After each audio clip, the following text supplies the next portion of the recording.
a choice right now between fear and love.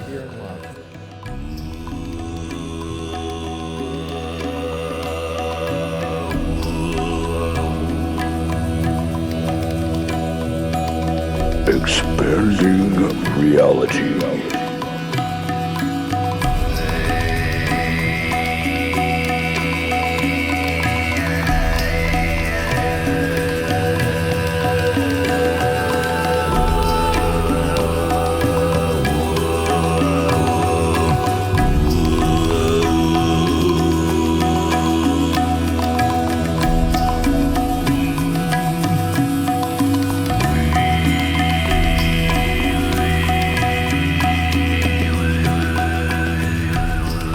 Welcome to Expanding Reality Podcast. I am your host, Brandon Thomas.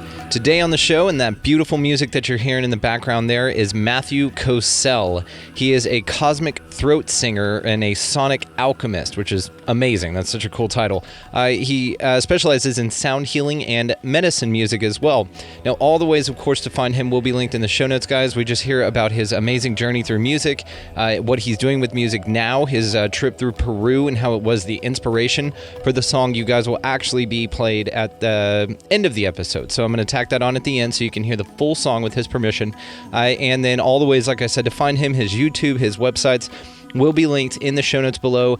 You guys, an amazing guy, one of the coolest people I've ever talked to. He's got such a great outlook on life. He's just sweet and warm, and we have a wonderful conversation. Getting to hear his story was a true honor. So thank y'all so much. Enjoy the episode, and we'll talk to you after that. So without further ado, Matthew Kocel. Welcoming to the show, it's Matthew Kocel, and we are grateful to have him here with us. Matthew, how are you today? I'm brilliant. Really glad to be here. Thank you for having me. Oh, of course, man. No, pleasure's all right here, man. We actually got connected through a mutual friend of ours who I've known for, well over at least a decade and a half. And Ellis contacted me and he said, I know a guy, he'd be great for your show. He's fascinating and he did not disappoint. So thank you, buddy, for setting that up. So please, for my audience that doesn't know you, that brilliant part of that intro song that we just heard is your music, man. And I will be playing the full version of another song of yours at the end of this, as well as be linking to all the ways that folks can find you. So if you don't mind, sir, just tell the folks out there a little bit about yourself, man. Well, I'm here to share music that gives people a direct experience of the oneness of all things. And it's been an amazing journey to get here. Started out as a rocker in my younger days, and what a long, strange trip it's been. But I'm very grateful to have found this mode of expression that I think literally opens portals to give people a new awareness, or just takes away the barriers in our perception of reality. So cool. And it's unbelievable, man. Your music is so awesome. Now, I didn't know much about throat singing before I looked you up, and then you sent me some music and I was just blown away by it. I played some for my wife and my friend, and both of them were just blown away, man. It's just so damn cool. And the way you incorporate the Tibetan singing bowls, and then everything about it, man, it's just it makes you feel differently, and it's incredible. Now, it's also awesome that you started with a more traditional, I'll put traditional because that's subjective, a traditional music background with this as well. And yeah, your band, None of the Above, I saw your cover of War Pigs on your Instagram there, which I'll link to in the show notes, and it was awesome, dude. You're a badass, man, in any genre of music that you play. So let's begin at the beginning, man. What got you interested in music to begin with? Yeah, well, I wasn't an especially talented kid. I was definitely not a prodigy by any means, but I was always attracted to music. I remember seeing little movies that my parents took of me dancing to the Beatles when I was like 4 years old, and just, the music was moving me. And as a teenager, I was quite disenfranchised, let's say, from my family, and didn't feel like I belonged, in that most fundamental sense in the world. And growing into my teen years, it was a really hard time for me. And music was one of the few things that really spoke to me and gave me a feeling of, something that made sense and made me feel, it sparked my emotions and it helped me feel strong and loving and connected. And there were certain groups, one group in particular, Yes, was a major influence for me. And I was really into like, I'm going to date myself here, but I grew up listening to like Deep Purple and Led Zeppelin, Jimi Hendrix. Boston, hell yeah. Yeah, I love Boston, man. and I still love to listen to this music, but Yes was like something from a higher dimension. And it took me to this place that helped me resolve, I think, that quest for connection to spirit. Because I wasn't satisfied or being fed by the religious path that my family exposed me to, and in fact I had rejected it, as a teenager in my rebel years, and kind of threw out the baby with the bathwater. I didn't have anything to replace that with, so the music was like my lifeline, and so as I when I was about 18 years old, everyone's asking, what are you going to do with your life? And in my days, we were expected to go to college, if you're going to be an achiever and go get a degree and get set for life in some corporate job. And that didn't really resonate with me at all. And I had played different instruments growing up, starting with piano at a young age, second and third grade. And then I took trumpet and band class for a few years, and that didn't work for me. So I picked up guitar when I was in high school and started singing along with acoustic guitar. And, I was really inspired also by people that I would see at parties or in small gatherings where someone had a guitar and they could just make music. Like, it felt so magical that I knew I wanted to be able to do that at least. Yeah, and there are dozens of college kids across the country that think that that's still cool, and the "Hey there, Delilah" is not the way you get laid, guys. Just come up with your own shit, okay? We're done with it. They're like, oh. Good advice. Yeah, if I could just pepper that into the conversation, man. We're over it, guys. We get it. Love it. Yeah, so I just decided, okay, I'm going to go to university and study music so I can get better at this and find my way to being a professional musician. And when I was about 18 years old, I formed my first band. And about a year later, I switched my main instrument from guitar to bass. I think it's because we needed a bass player. I thought, well, I'll give it a shot. I think I could do that. That's usually the way that works out. Yeah. Yeah. And I really kind of I really enjoyed holding that space within the group, occupying that space between the drums and the guitar and the melodies, and finding a way to pull it all together through what I was doing. And I was singing as well. So in my second year of university, that's when I switched to bass guitar. And also in that second year, I was living off campus back with my parents in their home because my father was in the process of dying from cancer. And I wanted to be close to him during that time. And that was a very, really critical time of healing for me and healing my relationship with him, because it was, not good for most of my memories that I have growing up. And I was reading the biography of Jimi Hendrix.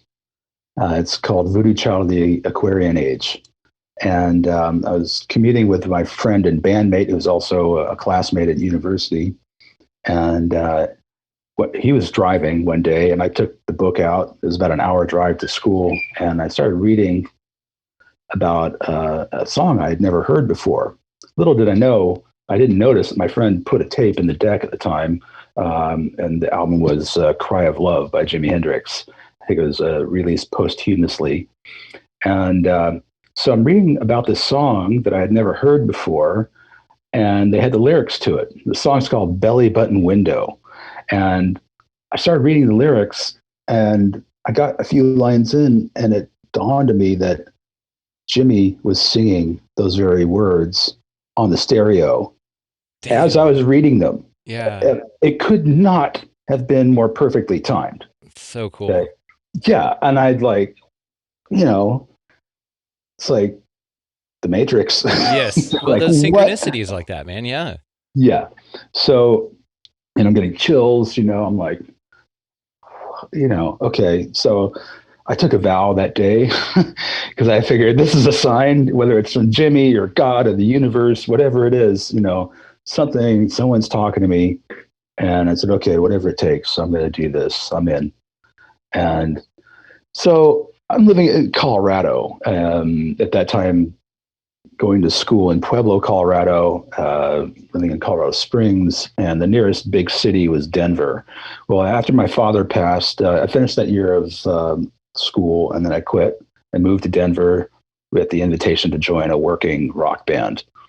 And back in those days, most of the nightclubs had live music. And you could go out to bars all over the land, whether it's in a big city or out in farm country. You could find bars or nightclubs that had bands. And so this is a cover band. We're playing popular music at the time. And, I was the youngest in this group and hooked up with some, keen, seasoned veterans, and including the drummer who I'd seen play in the best cover band I've ever witnessed in my life. But he's also, there's a reason why he hadn't gone on to make it to the big time, as we called it, because he had a problem with alcoholism. So, I learned a lot of hard lessons during those years of playing in cover bands. And there was one time when my band literally broke out in a fist fight between members on stage in a packed house in McCook, Nebraska. Were you guys playing an Oasis song? I'm sorry? It's a joke. Were y'all playing an Oasis song? Because they fought a lot. Yeah. Oh, no. It was before Oasis, probably. Yeah. It was, remember the song though, Mama let that boy play some rock and roll. I forget They did not let them play rock and roll. It was counter to the message of the music. What happened? So, that's how crazy it got. And anyway, after a couple of years, I had the realization that, okay, it's been good to get out here and get some experience and, as a performer, and got over my stage jitters early on and felt solid, but playing other people's music isn't going to get me where I want to go. So I started forming original music projects. And so I hooked up with one of my former bandmates who I'd been getting together with and writing songs. And we formed our first original music band, which was a power trio. Tommy was like this master of the Stratocaster.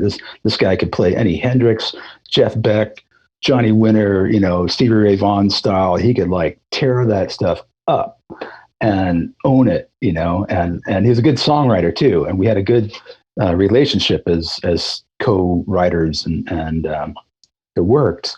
And but here we are. We're in Denver, Colorado, which is not a music mecca. It's more of a sports city, still to this day, I think. And in those days, this is way before internet, so you needed to have a record deal, with a major label if you're going to get noticed, and get out of the bars. That's what needed to happen. And we didn't have the means to transplant ourselves to L.A. or New York or Austin or Nashville or anywhere, that would get us anywhere. So we just played around the bars, and, that band broke up, formed another one, that band, play around, do good music, and not really get noticed other than whoever we were playing in front of. And that would break up. I played in over a 18-year period, I think about 15 bands. You slut. All right. I was just too stubborn to quit. Yeah. And, I was like, well, I made this commitment, whatever it takes. And, I was like, okay, I'm just going to keep doing this because, what else have I got to go for? And, so I'm kind of a misfit in that way. I didn't really have anywhere else to turn, that inspired me other than music. And In 1993, I formed my last band. It was called, we called ourselves Critical Mass. Now, before anyone goes and looks up Critical Mass, we're not the Critical Mass that formed around that same time in San Francisco, which was a ska punk band. And we're not the other Critical Mass that formed later on in Canada, which was a Christian rock band. We were the other Critical Mass in Denver, Colorado that never got noticed other than in Denver. But man, this band, I still love to listen to the music. We had a relationship between us. We were truly good friends, and I love these guys to this day. We consider them all close friends. We also had just a magic about how we would create music, sometimes spontaneously in rehearsal. Someone would play a riff, and then the whole band would jump in, and we would go off on a journey. It was just, oh God, it's magic. It's magic. It was magic, yeah.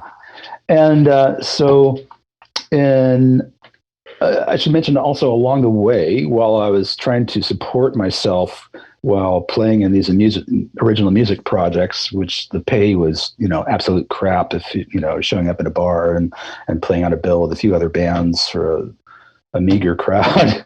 Been there. Yep. Yeah. So I was taking on some pretty crappy jobs to support myself. Again, just thinking, okay, it's worth it. It's going to be worth it. Whatever it takes, I'm going to just make this happen. Interestingly, that ended up, I got offered a job through some bandmates in the previous band that were working at a very high dollar strip club in town that had just opened up. And nice. I got a job there as a bar back, who's the guy who's like filling the ice bins and taking out the trash and loading the beer into the bins and stocking the liquor and hustling all over the place. And, the cash wasn't bad. It's actually pretty good. How long did it take you to work up to center stage from barback? 6 months from barback to manager. Oh, okay. I thought center stage like pole, like you were the. No! Oh, he's lost it. Maybe losing my earpiece there. I saw that. No. It's like, that's your dream, buddy. You can do it. You can do anything you want, man. That's great. There were a couple of special events that they had when they're celebrating their anniversary that I got up on stage and lip synced Robert Palmer, but I kept my clothes on. Nice. Okay. Well, you would have made more money. I don't know. I mean, you go from bar back to flash dance, in a couple of months. That's pretty good. That's really good. Yeah, it was funny because the owner got in a fight as he was trying to kick out some young guy one night, and I ran over and intervened. I don't know what I was thinking, because I had at that point hadn't been in a real fight since 8th grade, but had a few months of martial arts training on me, and it worked out in my favor. Yeah, that was the time Karate Kid came out, so you were real confident, Yeah. Yeah, and I guess throwing a sidekick scared off some people, and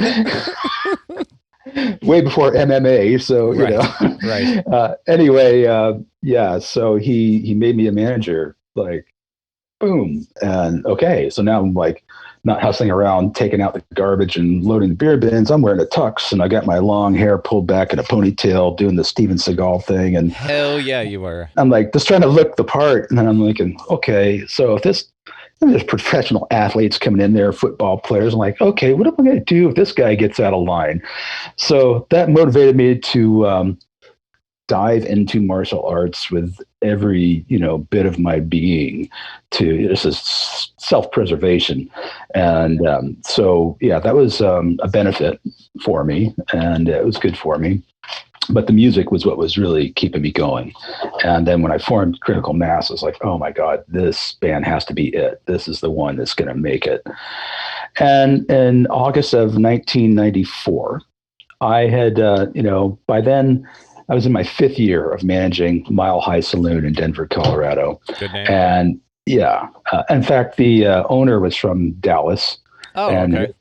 I think he built the $1 Million Club or something like that. He was a construction guy. So anyway, I had realized, like, for about that last year, it's like, okay, I need to get out of this environment. This is like, I've passed whatever karmic test it is that I needed to do to move on. And this is just going to, start taking me down if I don't move on. I took my annual vacation, took my girlfriend at the time camping in the mountains in South Park, Colorado, the real South Park. Yeah. And we ended up climbing this mountain that she picked out. She wanted, I want to climb those boulders up there. I'm like, really? There's no trail or anything. I didn't really want to do it. It was steep and bad, not good footing going up. But I was like, okay. I followed her up. We got to the top of this mountain, and these words just came out of me. Like I wasn't thinking about it, but I said, I wonder if there's any crystals around here. And the moment I said that, I turned my head, and shining in the sunlight, I found this. Holy shit, dude. Yeah. Yeah. And so I went over and picked it up. I was like, wow. Yeah. And I, like, in that moment, I felt like I was being watched. It was just like, all I can equate it to is like that Jimi Hendrix experience that I had. Yeah. Years earlier. It was probably 15 years earlier. And like, my God, and there's no other crystals around that I could find. I, looked. And so something shifted big time. When we're driving back to Denver, I just started getting depressed, thinking about going back into that environment that I didn't want to work in anymore and didn't want to be in anymore. I'm holding this in my hand. I just kept saying, I got to get out of there. I can't do this anymore. Got to get out. I showed up for work the next day. My boss was waiting outside the club with tears in his eyes and my final check in his hand. He said, I'm so sorry. I have to let you go. I can't afford to pay your salary anymore. Boom. And so I was set free. I had no plan, but I knew I had to get out of there. And so in one respect, I was relieved, and the other respect is like, holy crap, what am I going to do now? How am I going to pay my rent?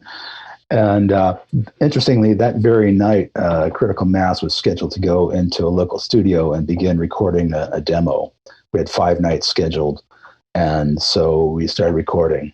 We recorded a 4-song demo that I still listen to in my car on the way to gigs and driving around town. I rock out to my Critical Mass recordings. That's awesome. I'm going to look this up. That is so cool. Yeah, it's not online, but I can. I'll send you a private copy. Send me something. I'd love that. That would be cool. Yeah. Anyway, then 2 months later, Critical Mass broke up. So it was like the ground had shifted underneath my feet.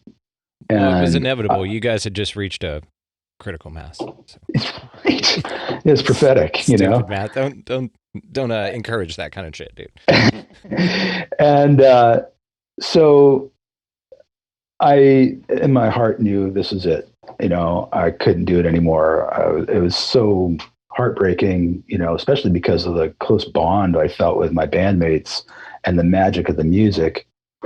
And also, I didn't mention, I'd been thinking about, how do I want to live my life? I need a more spiritual focus, and I want to live a more holistic lifestyle. This, being in bars all the time, it's not healthy for me. And this is before they banned indoor smoking in Colorado. So, God, I'd get home from work and I'd smell like crap. Yeah. It was just, and energetically, I was just always having to shield myself and, protect myself energetically in that environment. A lot of guys think, oh, man, it's a strip club, right on, best job in the world. And I was like, man, I was in hell. Yeah. There were some fun parts, but overall it was a dark place to be in every, day in and day out. And I couldn't take it anymore. So I had to leave. So I knew that I was good with my hands, and I had a compassionate heart, and I love to give massage to my family and friends, and everyone always raved about how good they felt when I touched them. So I was thinking, okay, I'll become a massage therapist. And I've been reading about Reiki and energy healing, and that really drew me, because I was into the Force and grew up watching the Kung Fu TV series, and wanted to thought of myself as a mystic. And I had to go back in time a little bit, 5 years prior to this, when I walked into a metaphysical store, the very first metaphysical store that I ever set foot in, I also walked into a wall of sound. They were blasting a recording of the Gyoto monks from Tibet. And it's like this order of monks that they do that deep overtone chant. I didn't even know what a mantra was, but the lady in the store had it blasting on the stereo. I'm like, walking into this strange store, and I'm like, what is that we're listening to? She goes, oh, it's Tibetan monks. Well, that like totally hit me, because about 6 months prior to that, in my state of depression and feeling lost, I was going through a low moment. I went searching for something to connect me with my spirit. Had gone to a local bookstore and picked up a book called Inner Power Secrets from Tibet and the Orient. Cool title.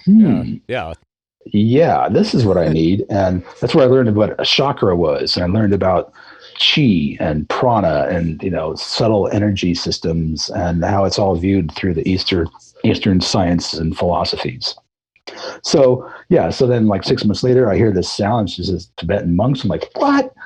So I bought the cassette tape, because this is like 1989 or so. Yeah. And started meditating to it. And so that mystical path was really calling to me.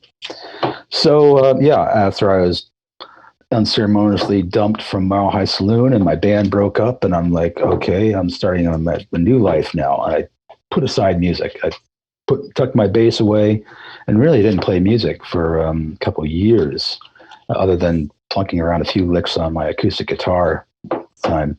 And so I started massage therapy school and actually began my practice just out of my home 1 month into my education. So I knew I could do this, and I knew a lot of people, made some calls, and boom, I started having clients right away. And I got my Reiki training and flew through that, and I was taking all the meditation courses that I could find and doing guided meditations, light body meditations, learned about the Merkaba, the energy body, light energy, and physical body meditations, flower of life. And I was just like taking it all in. Once I graduated from massage school, I had an inspiration. It's like, I need to start holding meditation circles in my home. I can like hold a space for people to connect. And so once again, I just like made a few calls. Friends came over, and I started leading guided meditations.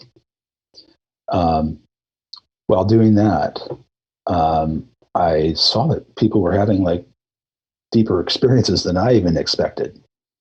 And I came to understand, looking back, that actually playing in these crazy bands, and some of them were, pretty wild experiences, and then working in like an environment like this high dollar strip club. I like to call it a burlesque club because it was kind of a little more fancy. Yeah, it was upscale. Yeah, it was upscale. Anyway, I was actually practicing something that I do now, and what they call it holding space. I was like keeping a grounded presence amidst chaotic energy. And I was practicing that over and over again in a really challenging environment. So looking back, I'm really grateful for those experiences, because I think it totally affects the state I go into when I'm playing music, whether it's for a live audience or online on Zoom, or it goes into the recordings.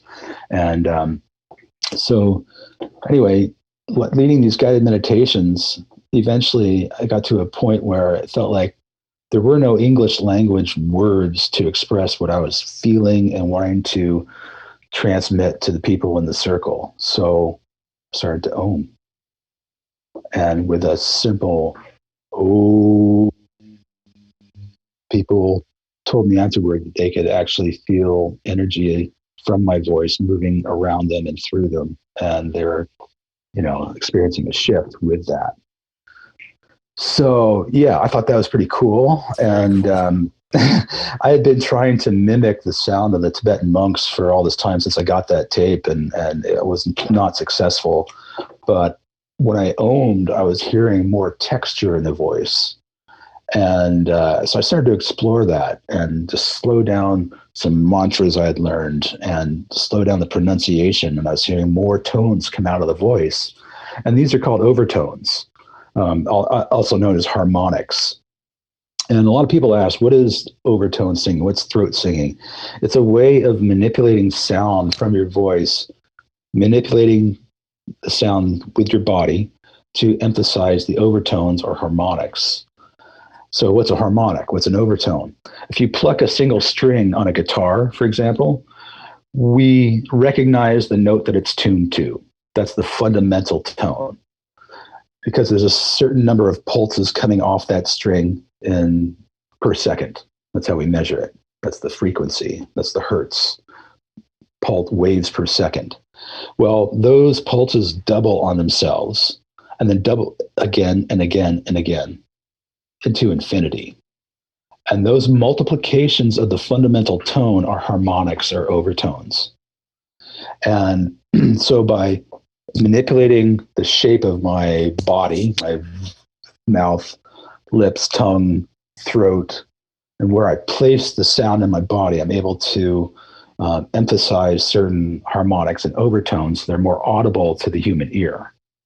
They're already there. Everyone has overtones in their voice, just as you're speaking. We just don't notice because we've not learned to listen for them. But they're there. And then as you shape it, we bend the sound literally with the body. We can amplify them, and it'll sound like more than one voice or more than one note coming out of the voice at one time. And that's essentially what throat singing and overtone singing is.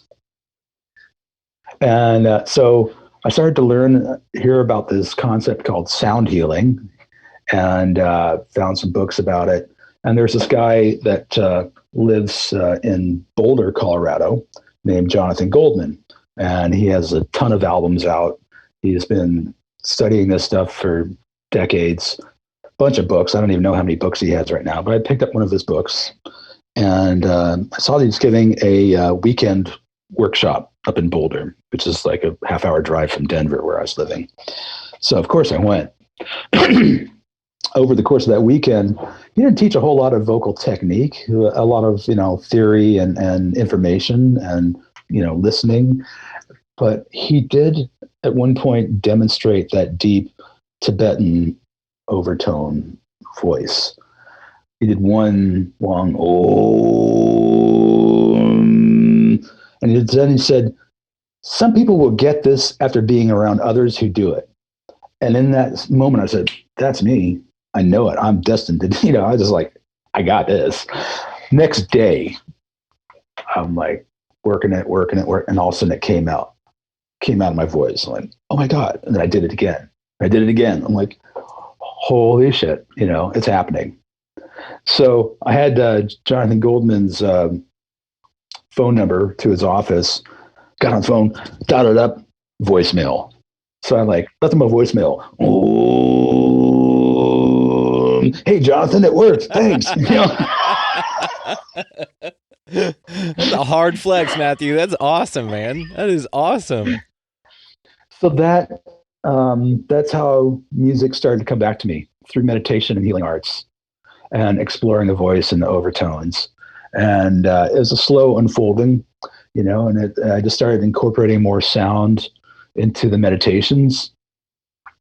And in 1999, that summer, I went on a little trip to Mount Shasta, went to a little retreat there, and I met the woman who would be my wife. She'd come down from Vancouver, British Columbia, just across the border in Canada. And we had a long distance relationship for 4 years. Fortunately for me, I had some clients that worked for the airlines, and I could do trade outs, one massage for a buddy pass to get on the airlines. And, pre 9/11, it was pretty easy to get on standby and just, strategically pick when I wanted to fly. And I usually got on the flights that I was aiming for, and that made it easy to come up and visit. In 2003, we got married and I moved up here. And 2005, I found a throat singer here in Vancouver, who had a group called One Voice Harmonic Choir. And a mutual friend gave me his phone number, So called that up, got his voicemail. What I do, left a big long boom on his voicemail, and that was pretty much my audition. I was inducted into One Voice Harmonic Choir, and so it took me. It helped me see that meditation could also be incorporated into performance. It helped me make that leap from holding circles where I'm leading guided meditation with sound healing to, okay, this is what we do, and we going on stage now and performing it. And I really saw the potential and continued my own explorations. It was really great fun to have like a lab, because we would and rehearsals often start with just improv between me and 3 or 4 other guys. We'd bounce off each other and ideas would flow and come up. Well, in 2006, my permanent residency still had not been final. I hadn't gotten final approval for my permanent residency in Canada. I'd been in limbo for like 3 years, and I got booted out of Canada. How do you get booted out of Canada? How does that happen? Yeah, right. I was not a criminal or anything. I didn't do anything very wrong. polite about it. Yeah, they were.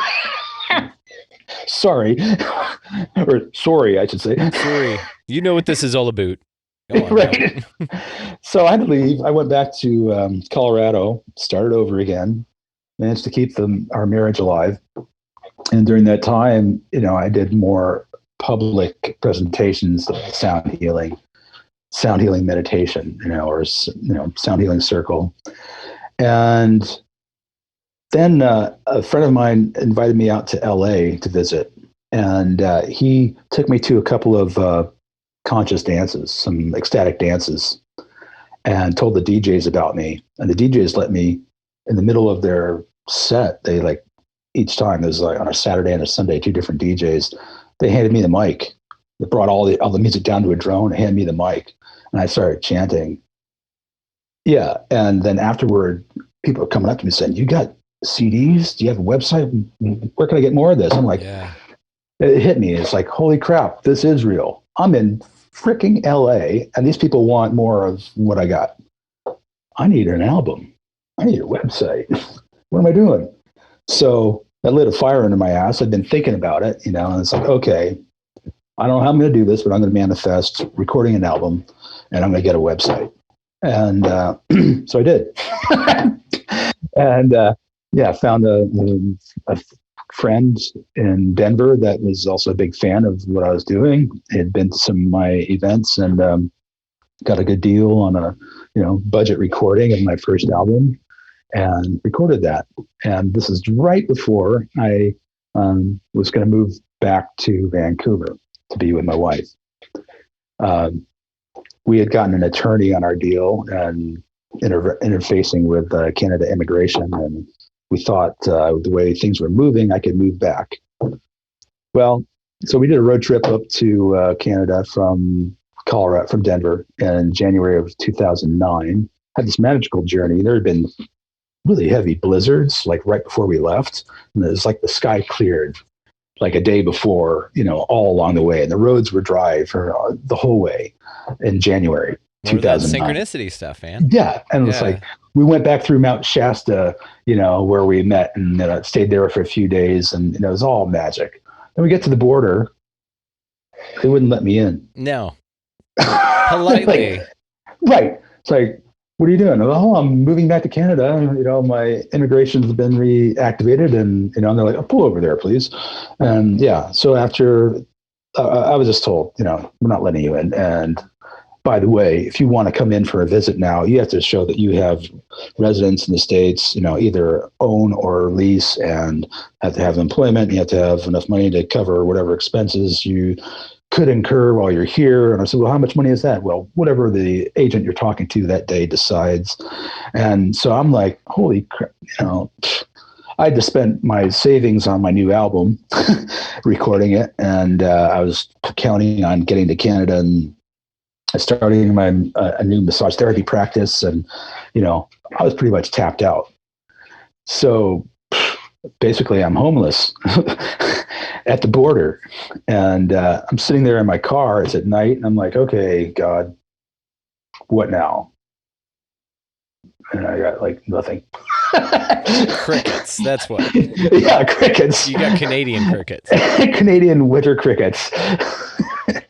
So I ended up going back to this town called Bellingham, which is about a half-hour drive south of the border, which I had only known by passing through and some of my journeys up to Vancouver.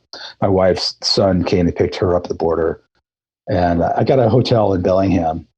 And my wife came down the next day, and we just decided, I'm just going to stay here until this all sorts out. I think, I'm going to get accepted.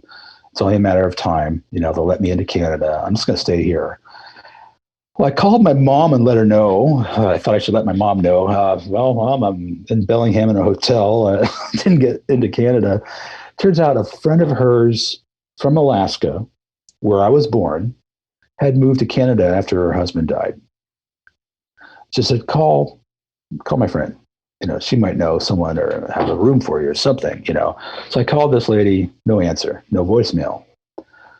And then my mom said, look in the phone book. I think at least one of her kids lives there. And I found the last name. And this is a last name that I always heard growing up because my mom kept in touch with this lady. And they used to send us homemade Christmas gifts every year. And my mom was one of the people who could give you a download of what all these distant relatives and friends I never remembered what they're all up to, in 50 minutes. Oh, so-and-so got married and this one got divorced and they had kids. And mom, okay, Mom, yeah, whatever. Well, all of a sudden I called up this gentleman, got his voicemail. I didn't do an ohm. Okay. Yeah. Okay.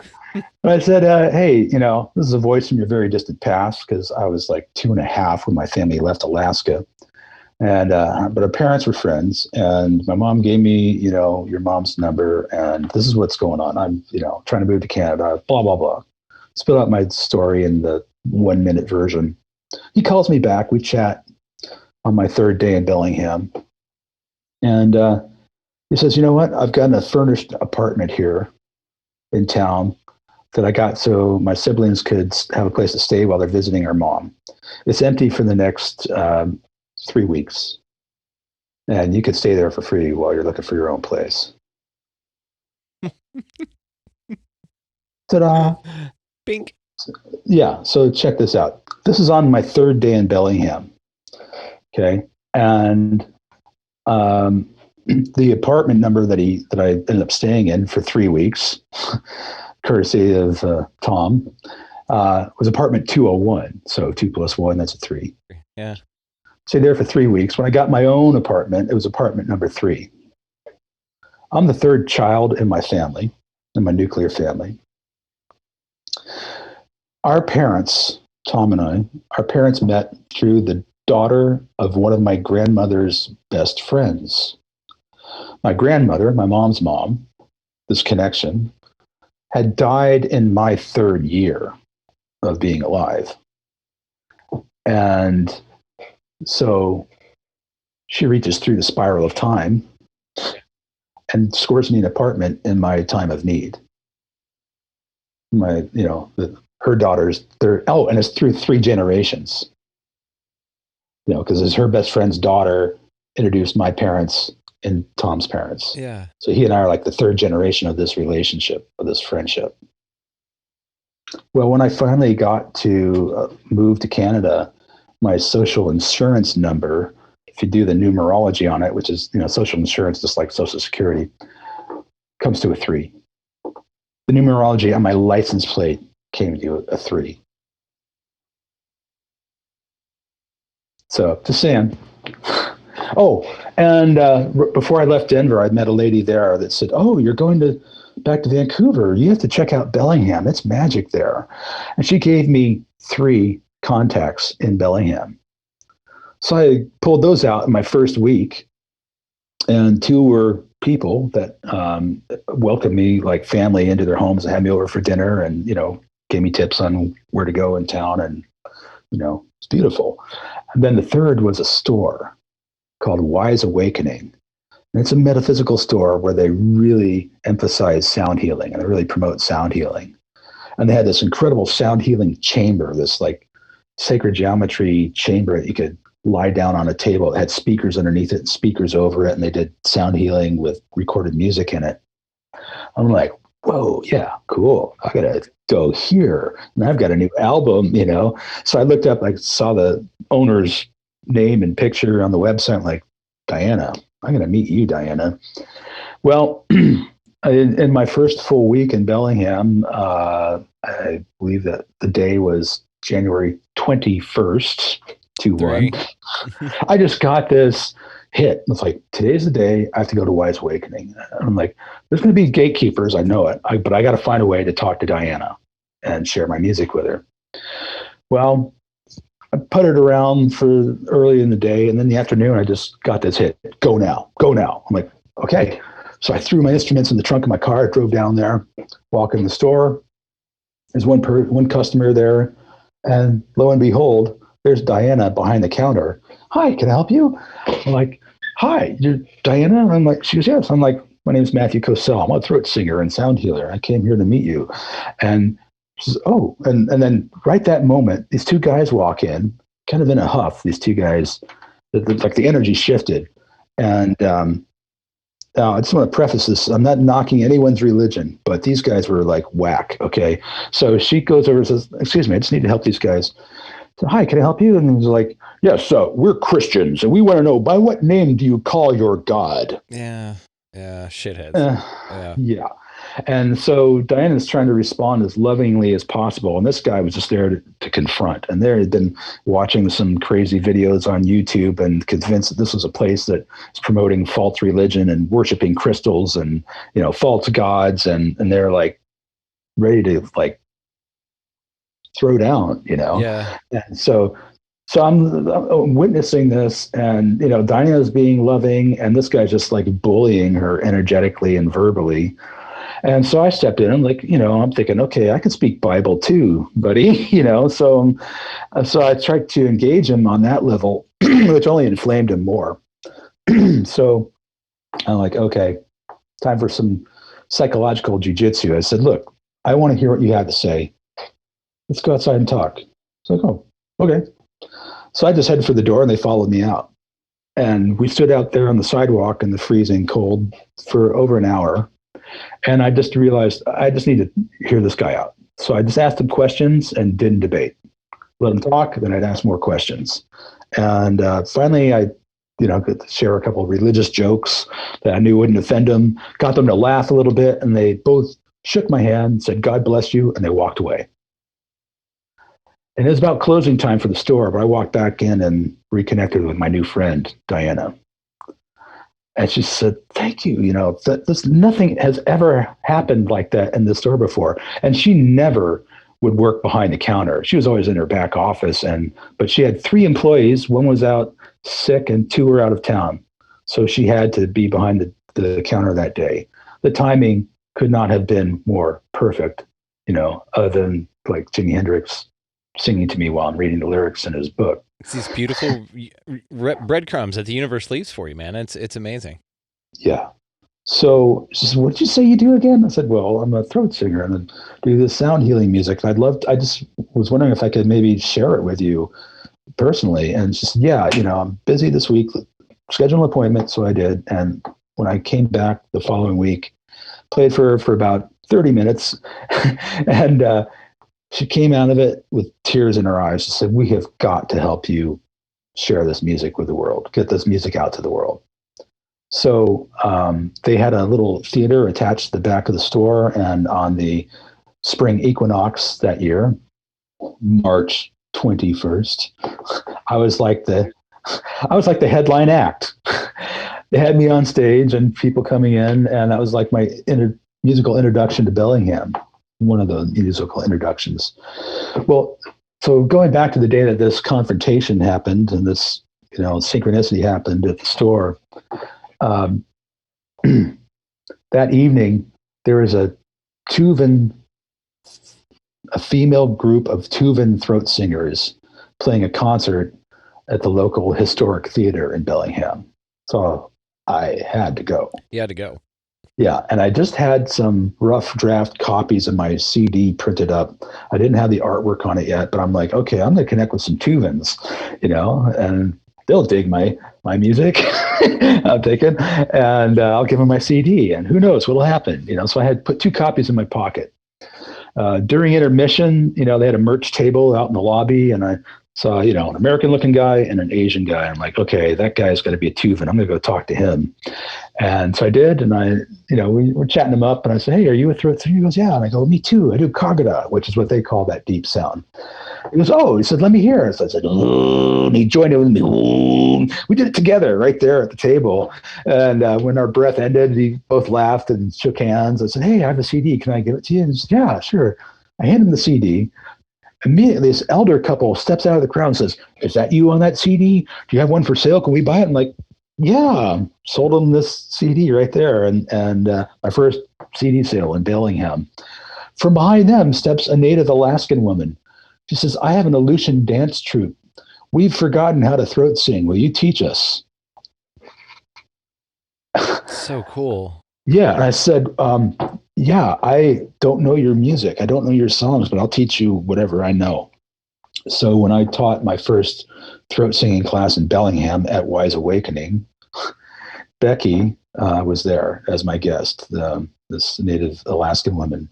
And she and Diana, owner of Wise Awakening, they both got that technique that afternoon. That's so cool. They're both going a little bit higher range than a man, but I learned at that concert the women could actually do it. It's the first time I heard a woman do that particular vocal technique. And since then, lots of women have gotten it. Not everyone gets the technique right away, and some people maybe not at all, but it comes when they're ready for it. And I've had people get it in my classes that same day. So that was like this magical synchronicity thing when I just had totally committed to the path of working with sound and music as my main service to the world, to help people make this connection. Long story short, not so short. And I lived in Bellingham in apartment number 3 for 8 months. And during that time, made a couple of road trips back to Colorado because the work was good, and I had clients there waiting for me. And on the second trip in Colorado, I just ducked into a Kinko's to check my email, and there's the message from our attorney. Congratulations, you've been accepted to Canada. You can move here and be a permanent resident. And the moment I read that, my phone rang as my wife, did you check your email? I said, yeah, I just saw it. What? So it was perfect timing because my lease was ending at the end of that month.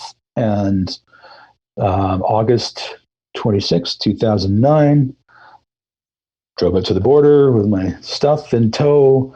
And the guy stamped my passport, shook my hand and said, welcome to Canada. Yeah. And now I'm a permanent resident of Canada. Well, what's cool about your story just in general is, number one, it's fascinating. Number two, you're fascinating and wonderful. And number three, it's interesting how many synchronicities your life, or divine timing, if you want to put it that way, how that plays a role in not only the decision-making that you have, or actually what happened, it seems like, especially on the strip club thing, whenever you lost your job, but you didn't lose it. You asked for to be gone from it, so it released you from it. And it's interesting how the universe can work like that, especially when you make your mind and set things up, and then you trusted the process. Plus, you were given signposts along the way that you knew the significance of. So tell the, if you don't mind, just the significance of numerology and the number 3 and how things reduce down, because I don't know how many folks out there are aware of that and how that works. Well, 3 is like, you can look at it as the Holy Trinity, Mother, Father, Child. We're on the third planet from the sun in the third dimension. 3 trimesters as we're birthed. There's 3 layers to our skin. There's 3 sections of the eye. There's 3s throughout our anatomy, like the shoulder girdle is 3 bones. The pelvis is 3 bones. All these key joints in our bodies are in 3s. Where gravity hits our cranium is the junction of 3 bones.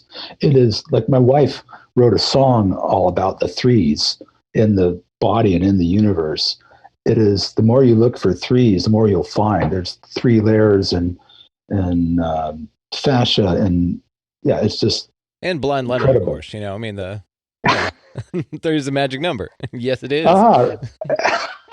Forgot about that. Three in the family. Anyway, so it is a significant number because 3, even in geometry, that's the lowest amount of sides that you need to enclose a space. So, and then even Tesla goes on, and he was a big proponent of frequencies and things like that as well, to say that if we understood the relationship between 3, 6, and 9, we would get the entire universe.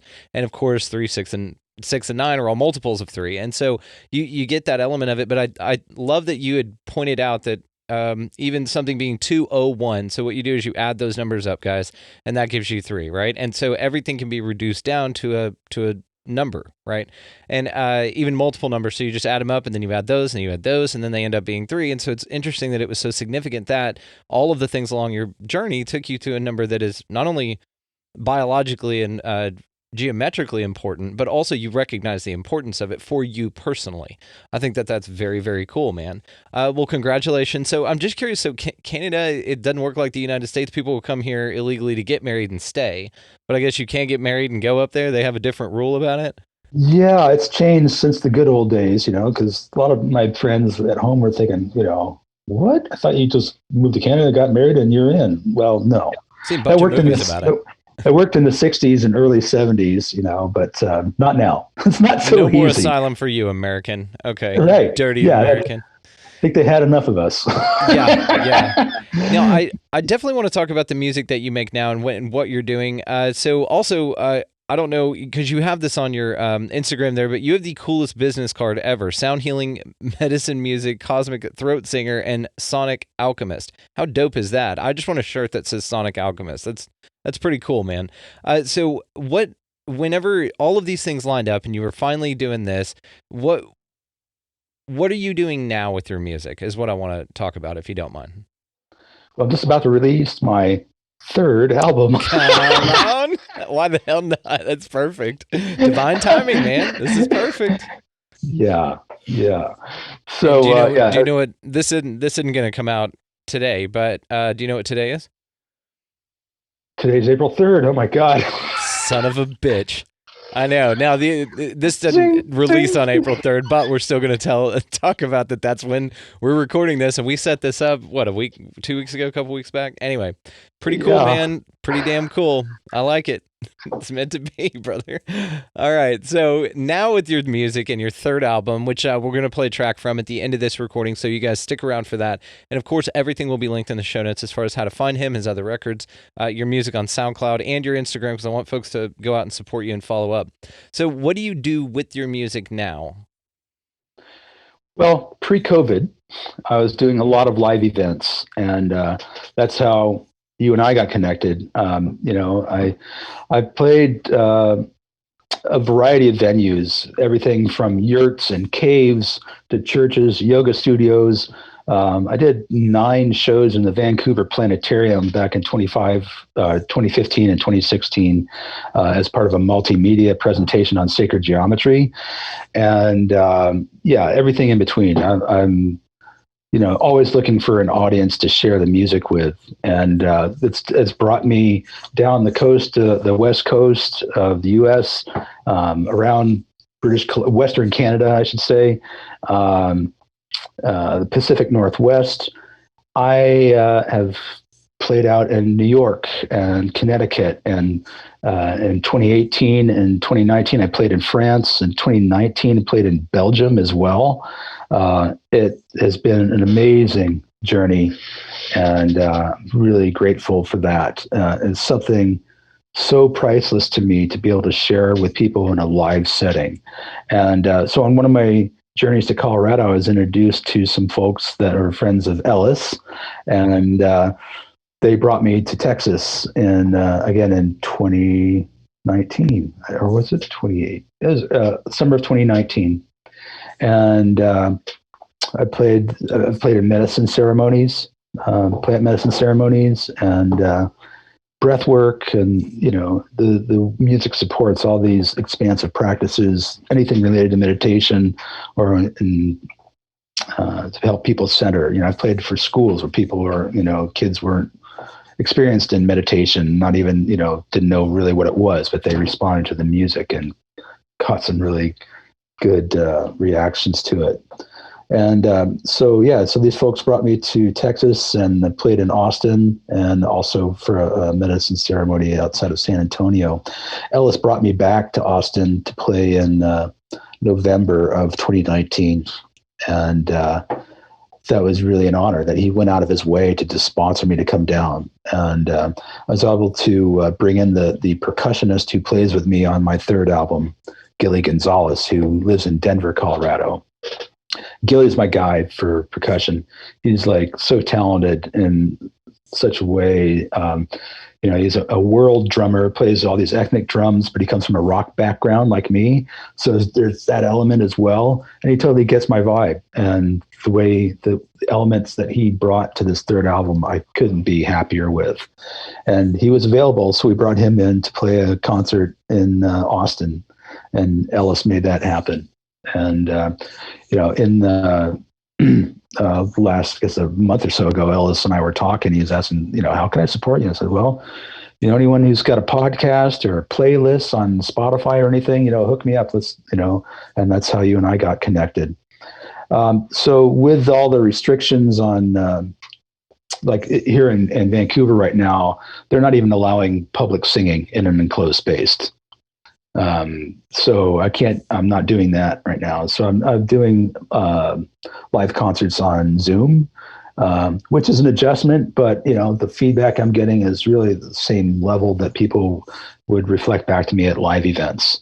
I'll tell you, as soon as I'm able to play live again, I'm going to do that. But I've also, over the years realized there's only one of me, and there's a lot of people out there in the world. I can't spend the rest of my life on tour. I'm not getting any younger. Damn it. I feel like I'm 17, but the calendar tells me otherwise. Yeah.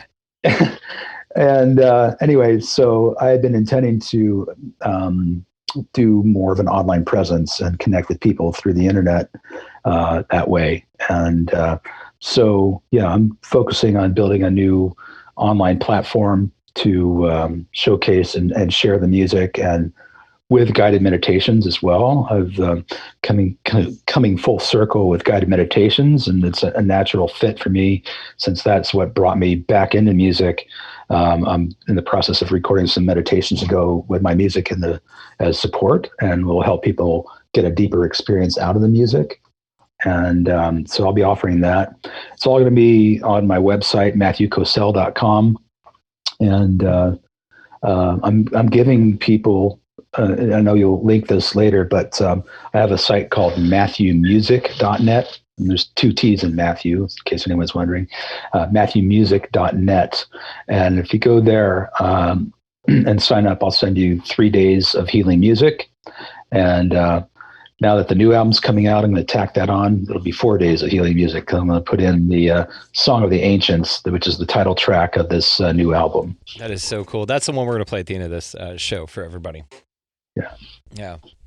It's incredible, man. I love your music. I love you. I think you are great. You're a lot of fun. You're an awesome, awesome dude. Get out of here with that.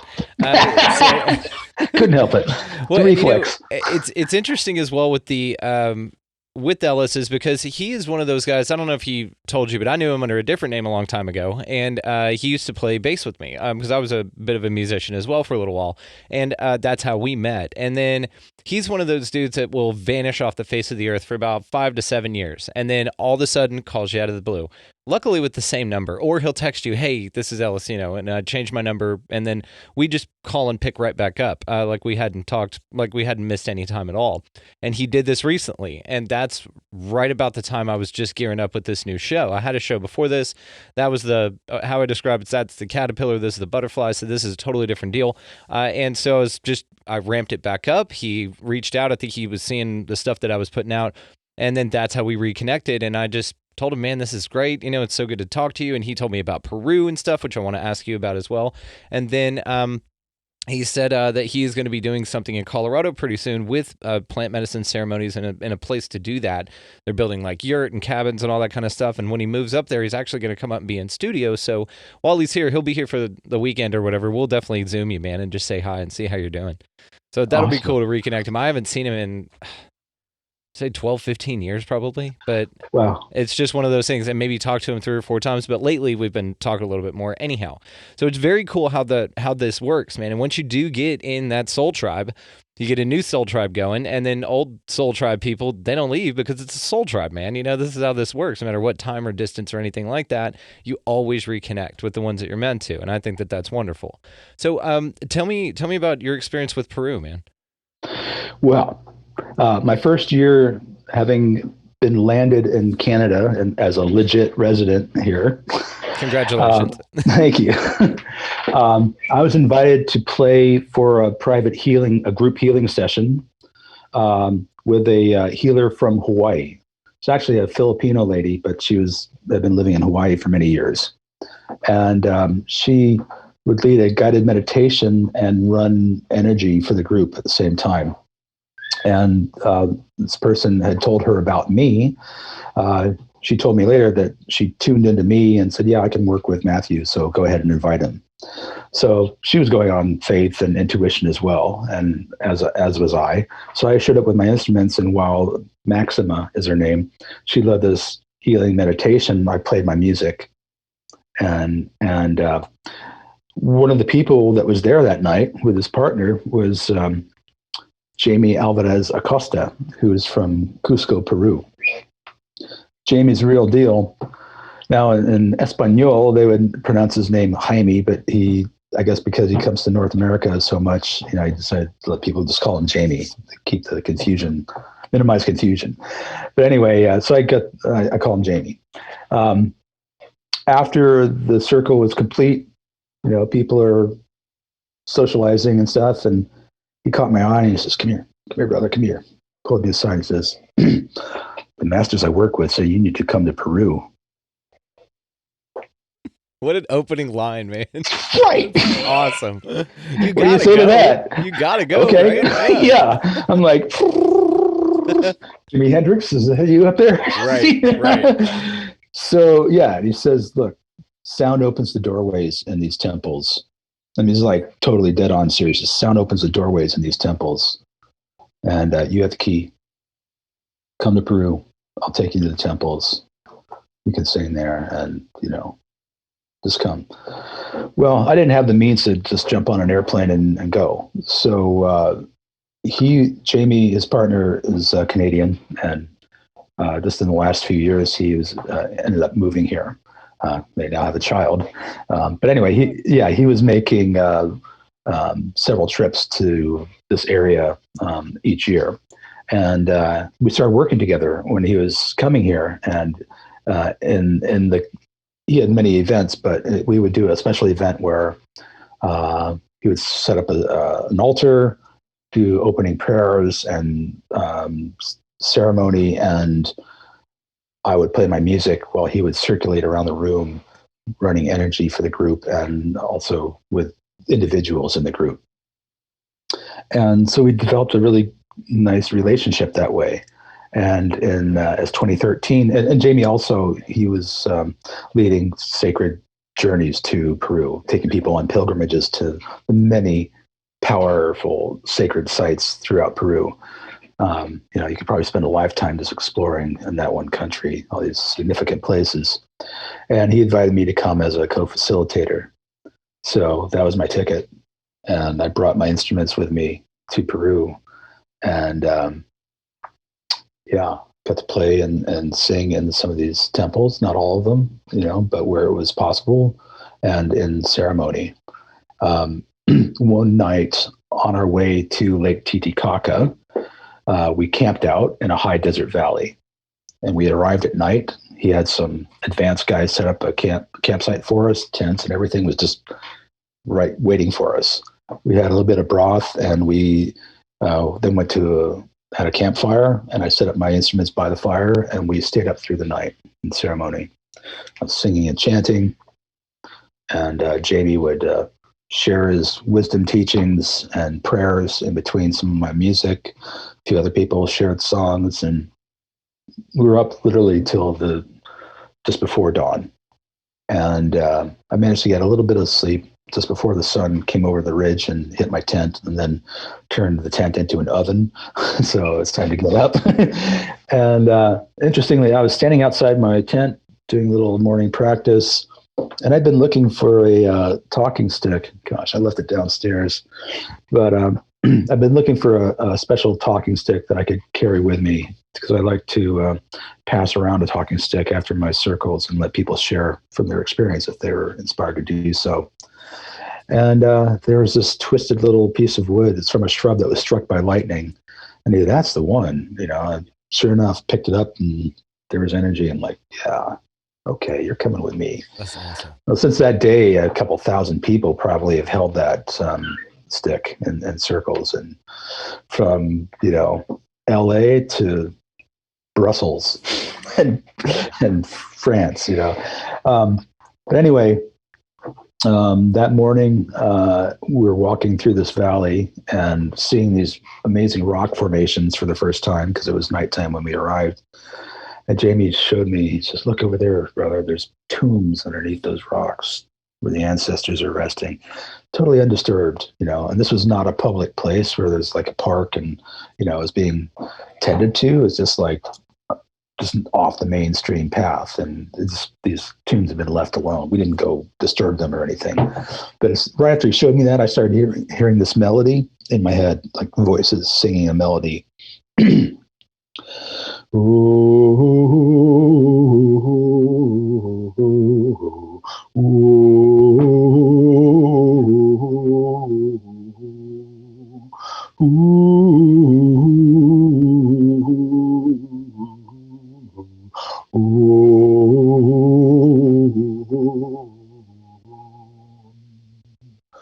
And it just kept repeating over and over again. And so I'm paying attention, and started to hum along, and it just kept going. And I was hearing like thunder drums. Boom. And I'm like, okay. So I started to sing it out loud, and I started to sing it for our companions on this journey. And I pulled Jamie aside. Jamie, I've just given a song. I sing it to him. He said, yeah, it's good. It's good. I tried to record it. I had a little iPod with me. Like, okay, I got to preserve this and make sure I can, sing it later. So I tried to record on my iPod. I thought I did, but it didn't record. Later that day, I could not remember the melody. Like, no, and it's not on my iPod. I'm like, no, please, okay, I promise, I'll respect the music. I will share it. And I just prayed. And next day, still couldn't remember it. But that following night, just before I went to bed, and at this time we were in, I think it's called Puno, just outside of Lake Titicaca, or on the shore of Lake Titicaca. But it's just going to bed, and all of a sudden, ooh, I could hear it. And I had a real handheld digital recorder, and so I recorded it on that. And that's the melody for the song of the Ancients, and that's why the album has that title. So it was obviously quite a magical time being in Peru and visiting these incredible portals, where they built temples. And what an honor, first of all, just to be invited there by someone like Jamie is the real deal, and to be invited to share my music and chanting there. I feel like I'm still processing everything that came to me. At the end of the very last song on the album, there's a recording of the jungle where we spent our last portion of the journey. Most of our time was in the highlands of Peru, the Andean tradition, but we did go have 5 days in the Amazon basin before leaving Peru. And on one of the last days there, the sound of the jungle as the insects and birds are waking up is just incredible.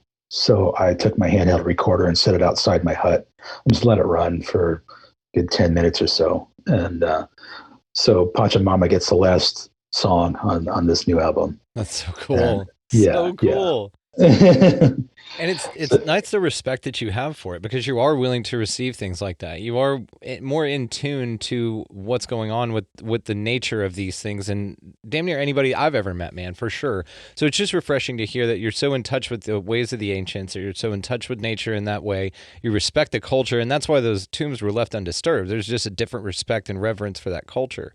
And Peru is like, it's on my bucket list, man. We got to go check that out. So I want to Machu Picchu, Cusco, all that. I want to go see it, man. So you're saying I've got a hookup for Peru is what you're telling me. Yeah. Oh, dope. All right. Well, we'll go, and I can't wait. That'll be a lot of fun, man. You only if you go with me, dude. That'll be fun. Okay, cool. Well, Matthew, I think we're gonna cap it here, man. But I want to have you back on, dude. We're definitely gonna play your song at the end here. Was there any final thoughts or words or anything that you had for anybody out here? Yeah, well, I'm really excited to share this new album, Song of the Ancients. It's and the first two the first two albums are definitely medicine, and a lot of people have shared their experience of transformation and healing or insight that's come to them just while listening to the albums.